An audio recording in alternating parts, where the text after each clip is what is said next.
الحمدللہ ثم الحمدللہ تشخیص ذریعہ کرورا، اس پہ الحمدللہ ہم نے ایک کمپریہنسو اور بھرپور جو ہے نا جی وہ کورس کیا.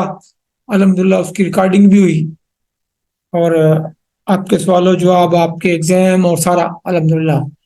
اس کے بعد پھر تشخیص ذریعہ زبان، الحمدللہ وہ بھی اللہ تعالیٰ کی خاص توفیق سے بہت اچھی رہی. کہ زبان کے حوالے سے ساتھی چند پوائنٹ دیکھتے تھے، تو الحمدللہ ہم نے کوئی 15-16 دن وہ مسلسل اس پہ بھرپور جو ہے نا جی لیکچر لیے، کلاسز لی، اور بہت ساری چیزیں ہمارے سامنے آئیں. اب انشاءاللہ نبض پہ انشاءاللہ میں اس والے سے تھا کہ آپ میں سے موسٹلی جو ساتھی ہیں نبض کو سمجھتے ہیں.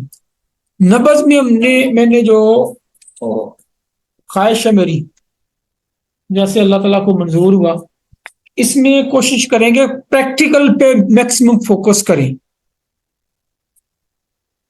اس کا میں نے ایک طریقہ کار وضع کیا ہے، پریکٹس ہم نے کیسے کرنی ہے، تو وہ انشاءاللہ کلاس میں مثلا ایک نبض کے حوالے سے پڑھتے ہیں. تو اب یہ آپ میں جو ساتھی کلاس کے اندر کلاس کے اسٹوڈنٹس ہیں، وہ فوری جو ہے نا اپنا اپنا کیفیت خود اپنی نبض دیکھ کے اپنی بہن بھائیوں کی جو بھی ان کے قریب ہیں وہ لکھیں گے، بتائیں گے کہ یہ میں نے نبض دیکھی ہے اور اس کی یہ کیفیت ہے. اور کلاس ورک بھی ایسے ہوگا اور ہوم ورک بھی ایسے ہوگا.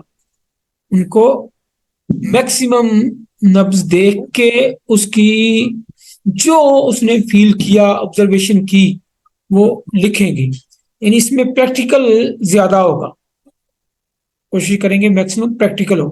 کنسپٹ کلیئر کروائیں گے، اس کے بعد پھر پریکٹیکل آپ کو دیں گے کہ اس کو آپ سالو کریں، اس کو حل کریں، اور اس کو آپ دیکھیں، تاکہ دیکھنے سے، عملی مشاہدہ کرنے سے چیزیں کلیئر ہوں. نبض کی اہمیت اتنی زیادہ ہے کہ یہ انسان کی نیچر اور فطرت میں ہے. اور نبض اور حکمت یہ لازم و ملزوم انسان کی نیچر میں اس حد تک ہے کہ اگر کوئی پیشنٹ آتا ہے نا جی، وہ لاشعوری طور پہ اپنی نبض آگے کرتا ہے، کہ اس کے لاشعور کے اندر موجود ہے کہ میری نبض دیکھی جائے.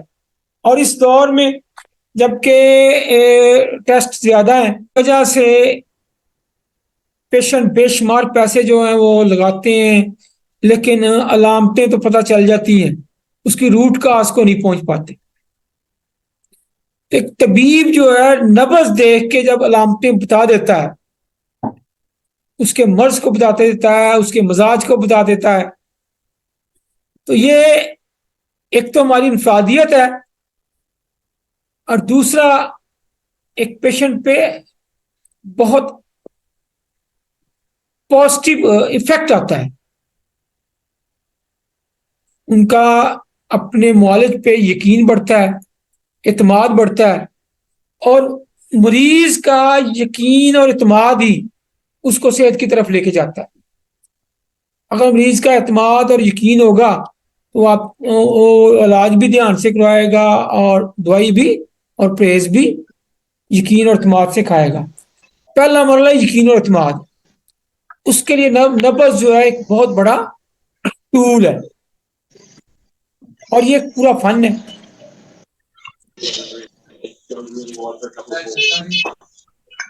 لہٰذا نبض جو ہے نا جی، یہ اس پہ الحمدللہ ہمارے بزرگوں نے بڑی محنت کی ہوئی ہے.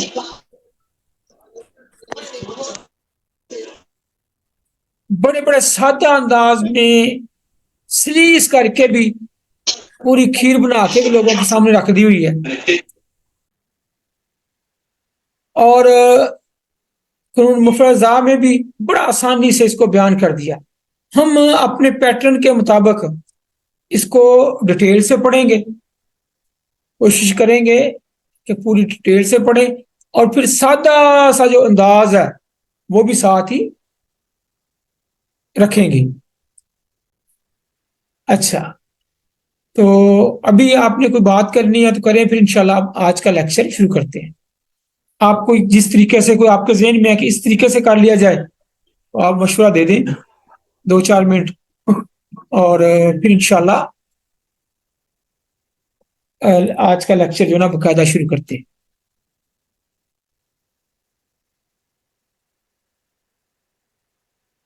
جی، نبض کے حوالے سے آپ کے ذہن میں کلاس کو آپ کے ذہن میں ہو آئیڈیا تجویز دینا چاہیں اپنی ان پٹ، تو موسٹ ویلکم۔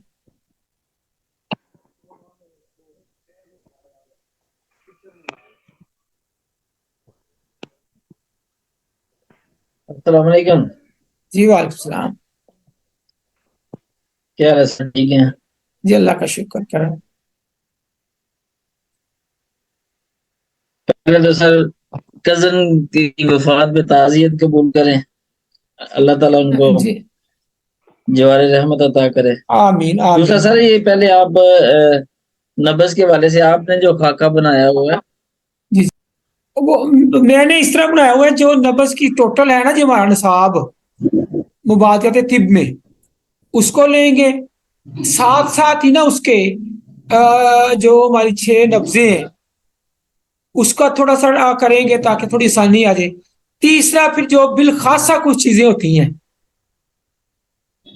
جو سینہ بسینہ یا جو ایک خاص ہوتی ہے نا جی، یہ 3 چیزیں ساتھ ساتھ نا لے کے چلیں گے۔ ڈیلی ایک آدھا ٹپ وہ خاص والا دے دیا، ڈیلی سابی ازلاتی جو ہماری تحریکیں وہ تھوڑی سی نبض پلس، انگلش میں ہم اس کو پلس کہتے ہیں۔ نبض ہے کیا؟ What is plus?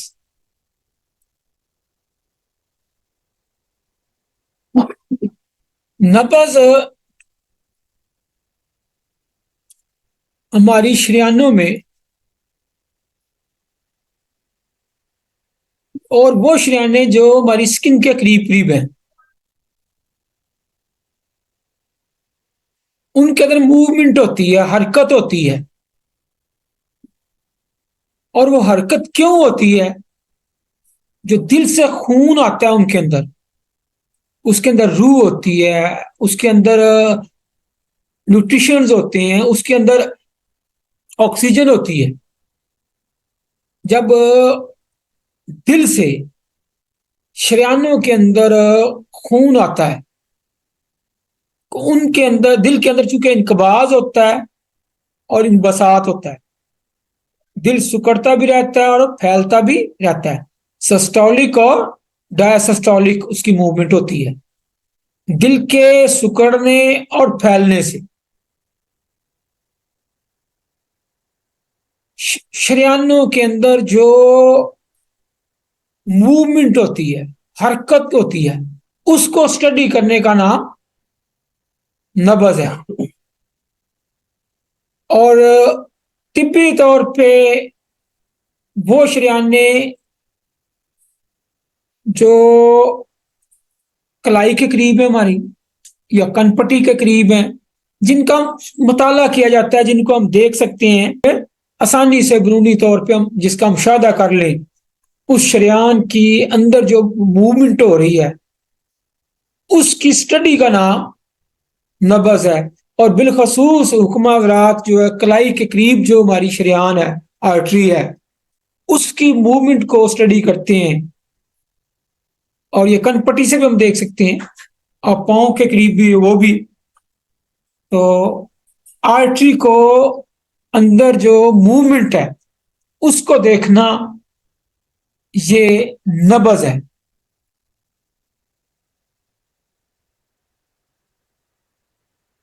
جی یہ 2 ڈیفینیشنیں بتائی ہیں تاکہ چیز جو ہے کلیئر ہو جائے۔ نبض جلد کے قریب 3 شریان کی اس حرکت کے مطالعہ کا نام، جو اس میں دل کے خون پھینکنے سے پیدا ہوتی ہے۔ خون کیسے پھینکتا ہے؟ وہ سکڑتا اور پھیلتا رہتا ہے، اس سے خون کے اندر ایک پریشر آتا ہے اور وہ حرکت کرتا ہے اور شریانوں کے اندر جاتا ہے، اور وہ شریانوں کے اندر جانے سے شریانوں کے اندر موومنٹ پیدا ہوتی ہے، اس موومنٹ کو ہم اسٹڈی کرتے ہیں۔ انقباض میں نے سکڑنا، انبساط میں نے پھیلنا۔ انبساط کا یہاں سپیلنگ ٹھیک نہیں ہے، انبساط پھیلنا، انگلش میں سسٹولک اور ڈایاسسٹولک۔ نبض جلد کے قریب ترین شریان کی اس حرکت کے مطالعہ کا نام ہے جو اس میں دل کے خون پھینکنے سے پیدا ہوتی ہے۔ دل کے سکڑنے کو انقباض اور پھیلنے کو انبساط، انگریزی میں سسٹولک اور ڈایاسسٹولک کا نام دیا جاتا ہے۔ جلد کے قریب ترین شریانے، سکن کے قریب ترین جو شریانے ہیں، ظاہر ان میں اسٹڈی ایزیلی ہو جائے گی۔ کلائی کی، ریڈیل آرٹری، کنپٹی کی شریان، ٹخنے کی شریان۔ نبض سے مراد انہی شریان بالخصوص کلائی کی شریان کی حالت کو معلوم کرنا ہے۔ جی یہ تو تھی نبض کی ڈیفینیشن، یعنی جو ہم اسٹڈی کرتے ہیں آرٹریز کے اندر موومنٹ کی، تو یہ نبض ہے۔ اچھا، کچھ لوگ یہ سمجھتے ہیں یا کہتے ہیں کہ نبض سے صرف ہمیں یہ پتہ چل سکتا ہے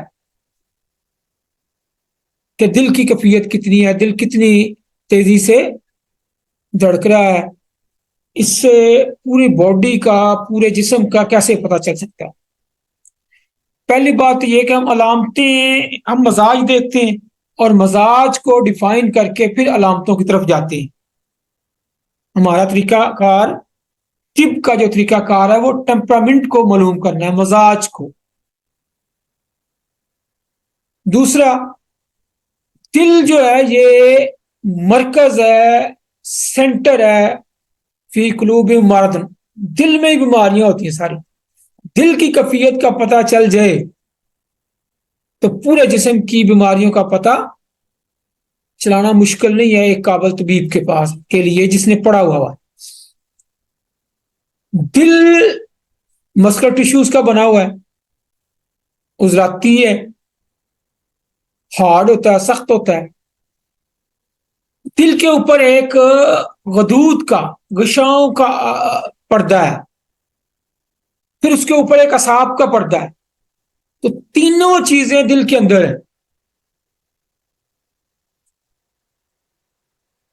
یہ ایک بہت بڑی راز کی بات صابر ملتانی رحمۃ اللہ بیان کی تھی کہ دل کے اندر تینوں کیفیتیں ہی ہیں۔ عضلات کا ذات خود بنا ہوا ہے دل، اس کے اوپر ایک غدود کی جھلی ہے، اس کے اوپر ایک اعصاب کی ہے۔ تو جب جسم میں کوئی پرابلم آتی ہے اس کو کا اثر دل پہ ہوگا، عضلات میں آئی تو دل میں ہوگا، آرٹریز بھی عضلاتی ہیں ان میں بھی ہوگا۔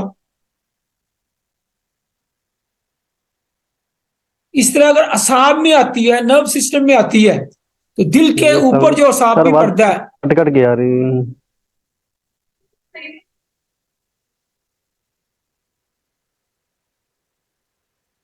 اگر اعصاب میں پرابلم آتا ہے تو دل کا جو اعصابی پردہ ہے وہ متاثر ہوگا، اس کے متاثر ہونے سے شریانوں پہ بھی اس کا افیکٹ آئے گا، اس سے پتہ چل جائے گا۔ اسی طرح اگر غدود کے اندر کوئی پرابلم آیا ہے، اس کا اثر دل کی غدی غشا پر بھی آئے گا، اس سے دل کی کیفیت چینج ہوگی تو نبض بتا دے گی۔ اس طرح نبض جو ہے تینوں صورتوں کو بتاتی ہے، کیونکہ جو دل کے پردے ہیں وہ اپنے اپنے متعلقہ مفرد عضو کی نمائندگی کرتے ہیں۔ نبض کی یہ شریانوں کی اپنی ہوتی ہے، اس میں ہارٹ کا ڈائریکٹ کوئی ایز سچ ڈائریکٹ نہیں ہے، ایک اسکول آف تھاٹ ہے، ایک فکر ہے، ایک سوال ہے اس کا یہ ہے کہ ہارٹ جو ہے یہ بھی مسکولر ٹیشوز کا بنا ہوا ہے، عضلاتی ریشوں کا بنا ہوا ہے، اور شریانیں بھی عضلاتی ریشوں کی بنی ہوئی ہے، بھی عضلاتی ہیں. تو لہذا اگر شریانوں کے عضلات میں موومنٹ ہوگی تو وہ ہارٹ کے جہاں جہاں باڈی کے انڈائریکٹلی اس پہ افیکٹ ہوگا. جی نبض کی ایک اور سادہ سی ڈیفینیشن. نبض سے مراد شریانوں کی وہ حرکت، یعنی حرکت ہی ہے.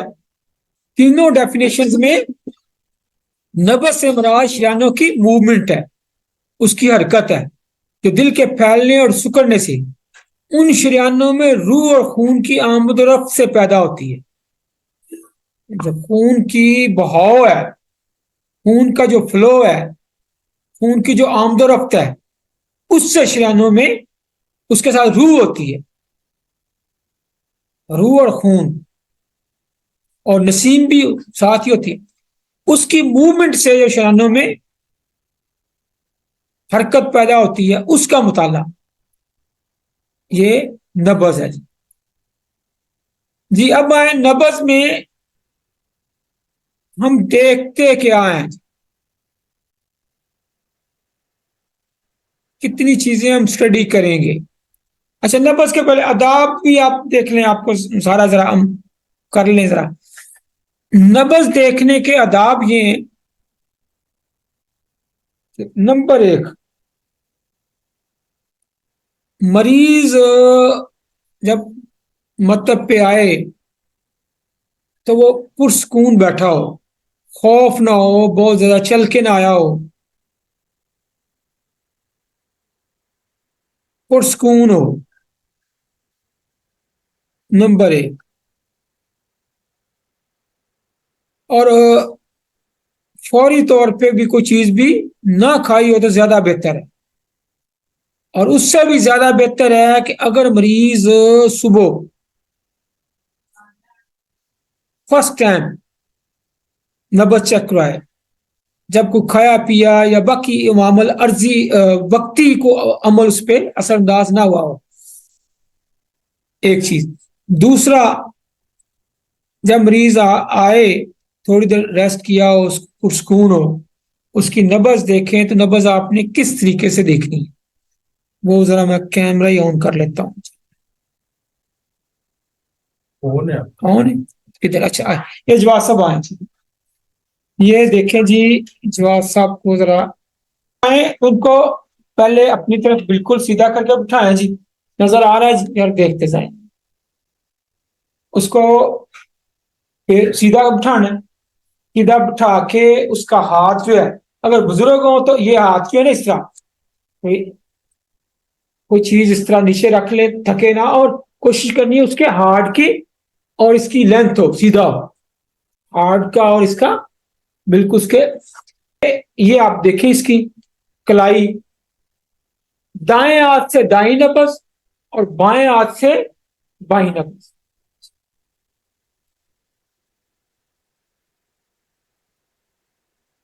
دائیں سے دائیں اور بائیں سے بائیں، یہ دیکھنی ہے یہ نبض. یہ جو ہے نا جی کلائی کا جوڑ، ہڈی یہ شریان آپ نے پہلے دیکھ لینی. شریان کے یہ ہڈی ہے. یہاں پہ آپ کی جو پہلی انگلی ہے یہ، اچھا اس انگلی کا آپ نے کیا رکھنا ہے؟ اکثر یہ رکھتے ہیں پوٹا، یہ نہیں. یہ جو ناخن کے ساتھ جو آپ کا ٹچ ہے نا، یہ سامنے والا ماتھا، یہ سامنے والی ٹکر جو ہے سامنے والی یہ نہیں رکھنی چیز، یہ چیز نہیں رکھنی. یہ جو سامنے ٹکر ہے نا ناخن کے ساتھ، یہ آپ کا پیمانہ ہے. یہ چوڑی نبض جو دیکھنی ہے آپ نے، اریز یا زیک، وہ اس سے یہ پیمانہ آپ کا یہ جو ٹچ ہے. تو پہلی انگلی جو آپ کی شہادت والی ہے، یہ جو یہ ہڈی کا یہ یہاں یہ ہڈی کا یہ یہاں بھی نہیں رکھنی. یہ جو